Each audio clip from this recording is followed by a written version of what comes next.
New today from Sauk County, cleanup after last night's storms in Merrimac is ongoing without a clear answer on how much longer it'll take. Yeah, that speaks to the extent of the damage, of course. Let's get to NBC 15's Michelle Beck. You're live in Merrimac. Michelle, what are you seeing?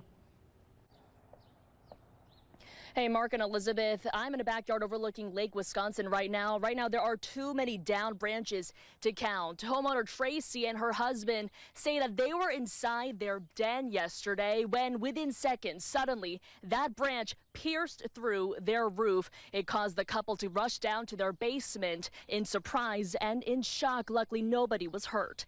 Now, tonight, I've heard several of these stories all about damage and day-long cleanup across several neighborhoods just south of Highway 78 in Merrimac. A few longtime homeowners on the shoreline say they've never seen a storm do this much damage to their neighborhood.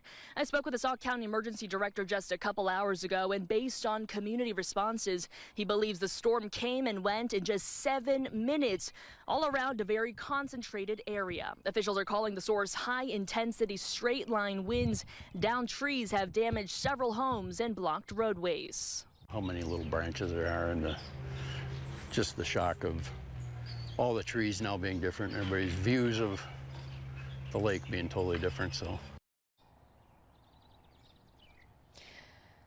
Yeah, and for homeowners like Tracy and her husband, cleanup, there's a lot more cleanup that still needs to happen, as well as sorting things out with insurance. And that is a story from so many of these homeowners around Lake Wisconsin. For now, live in Merrimac, Michelle Beck, NBC 15 News.